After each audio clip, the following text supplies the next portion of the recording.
Assalamualaikum warahmatullahi wabarakatuh. Bertemu kembali di Kak Yatno Bintang. Kali ini kita akan berbicara hitam putih satuan karya pramuka. Ada 5 ciri postur Saka yang selama ini kita akui terjadi di satuan karya dari 11 Saka itu. Satu, ada Saka yang hanya papan nama. Dia hanya papan nama, tidak ada kegiatan apapun. Yang kedua, Saka yang hanya daftar. Setelah daftar, tidak ada kegiatan apa-apa. Dia hanya melakukan pendaftaran saja. Ada Saka yang hanya orientasi saja. Dia ada papan nama, ada pendaftaran, ada orientasi. Kemudian ada Saka yang sampai SKK. Dia orientasi, setelah itu diadakan pilihan, ingin memilih krida apa, lalu menempuh syarat kecakapan khusus SKK. Dan ada Saka yang sampai ke job creation. Ini Saka yang paling bagus. Nah, job creation itu ada 2. Ada niat dan ada zaman. Kalau Saka mau ke job creation, dia harus punya niat dan harus memahami zamannya. Niat itu didukung oleh komitmen, konsisten, dan konsekuen. Sedangkan zamannya, dia harus mampu menjangkau apa yang menjadi kehendak zaman ini. Komitmen artinya niat untuk melakukan pendidikan, tidak sekadar pokoknya ada. Konsisten, terus melakukan, dan konsekuen. Sehingga kedua-duanya bisa tercapai untuk job creation. Bisakah penegak dia mengikuti Saka lalu pada akhirnya di dunia kerja, di dunia job creation? Sehingga ikut Saka itu membanggakan. Inilah gambaran masa depan. Masa depan dunia job creation ke depan itu yang makmur adalah dunia pekerjaan pendidikan, kesehatan, entertainer, wirausaha, pialang, event organizer, public relation, dan manajemen, serta persaingan gagasan. Maka job creation arahkan ke 8 aspek itu. Shopee, Bukalapak, Tokopedia, dia masuk ke wilayah pialang, masuk ke event organizer, dunia hiburan, dunia usaha produktif. Itu dunia masa depan. Satuan karya bisa menjembatani pesertanya untuk masuk ke job creation dunia kerja. Ini gambaran kita. Siaga yang hijau itu banyak. Penggalang sangat banyak, penegak agak sedikit, Mandega sedikit. Mengapa seperti itu? Ada kecurigaan kita bahwa pramuka itu kurang menarik. Siaga dan penggalang mungkin sudah puncaknya mereka, begitu di penegak kegiatannya tidak menarik. Maka dunia Saka harus mampu menjadi dunia yang sangat menarik. Satuan karya pramuka harus menarik supaya anggotanya lebih banyak. Nah, posturnya penegak Pandega, konteksnya adalah gudeg dan Saka. Jadi penegak Pandega itu punya 2 konteks. Gudeg dan Saka, targetnya adalah nilai kepramukaan dan kecakapan untuk gugus depan, dan job creation, kreasi pekerjaan untuk masa depan, itu adalah di dunia Saka.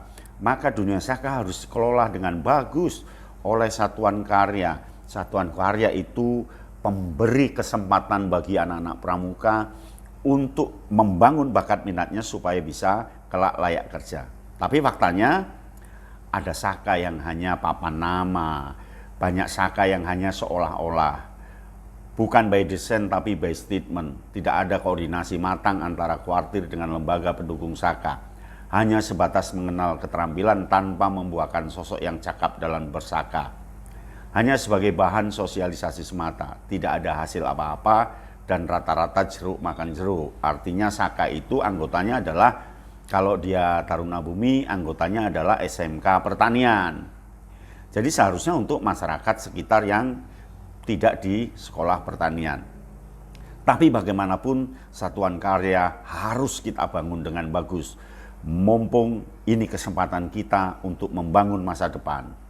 Nah, masa depan itu berarti harus konstruksi. Maka satuan karya, pola pendidikannya harus yang biru itu.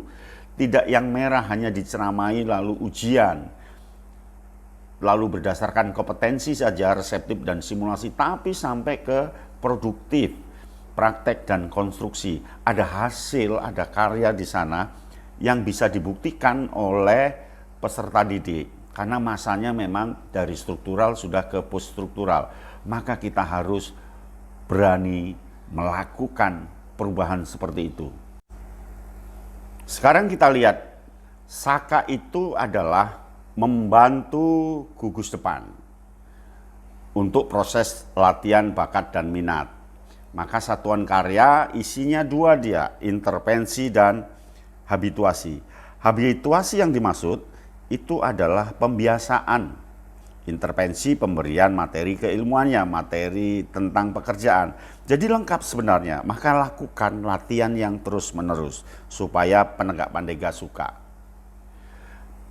Benarkah penegak pandega memerlukan satuan karya? Pasti iya. Jadi Saka itu sebenarnya menguntungkan penegak pandega. Tapi problemnya adalah mengapa penegak pandega kurang berminat untuk bergabung ke satuan karya? Pasti ada sesuatunya. Ini yang harus kita perbaiki bersama-sama.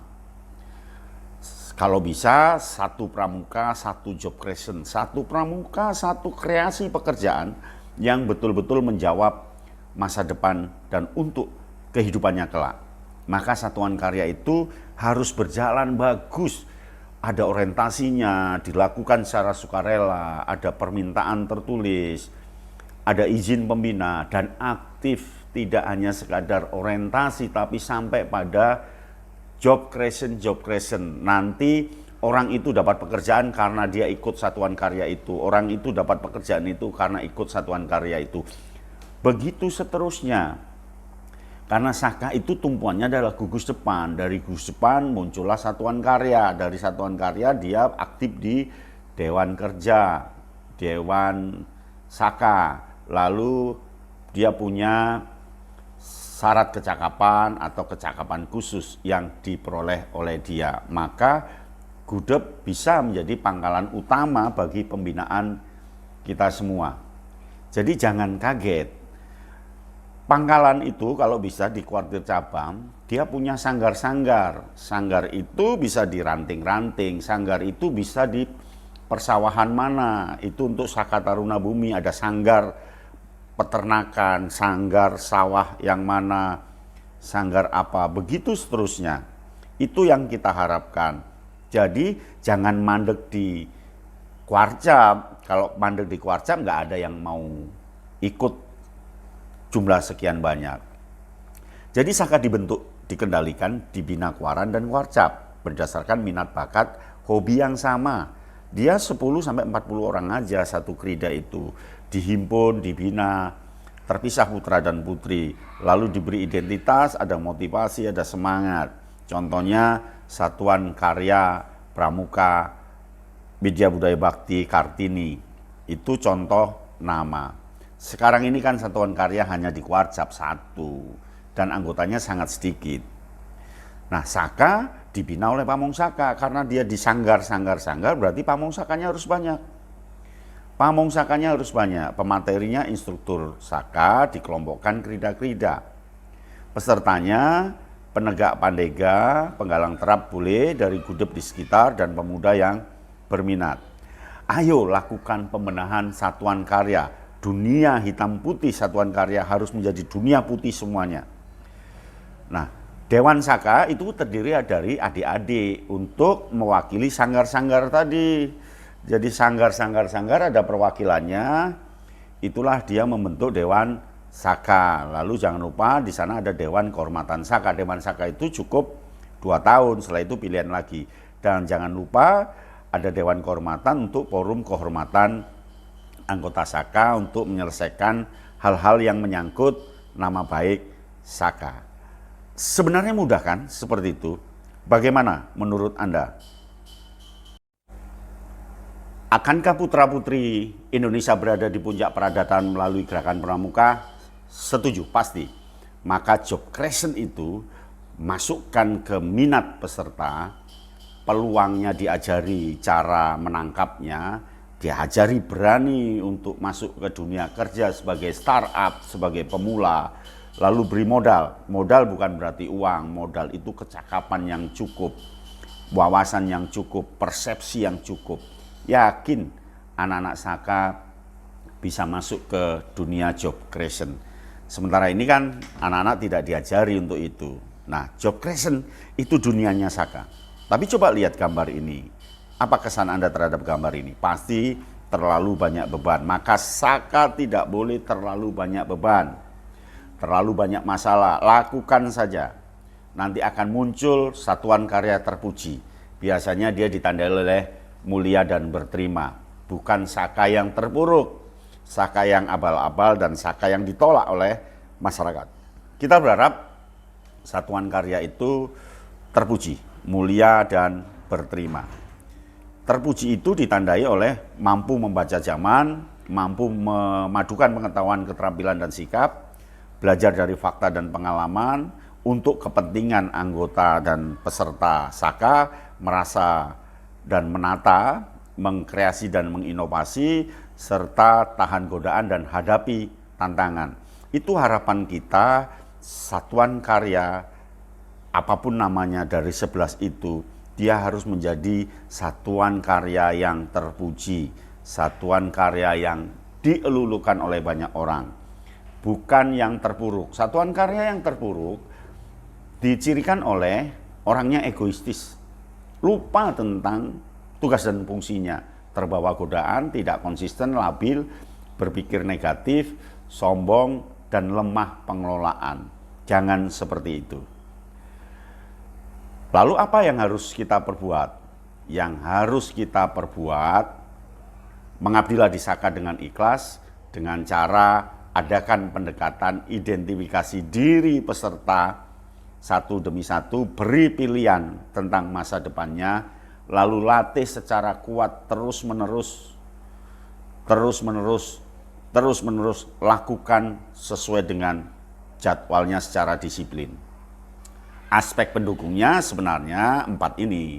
Kita harus fokus, tujuannya apa, harus lokus, ada tempatnya, sanggar-sanggar tempat praktek, tidak untuk tempat ceramah.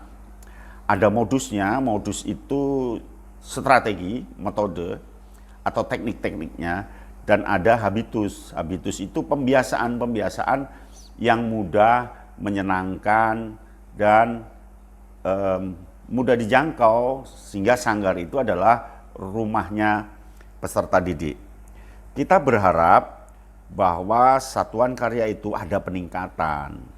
Jadi dari tahun ke tahun ada peningkatan, tentu dari sisi job creation.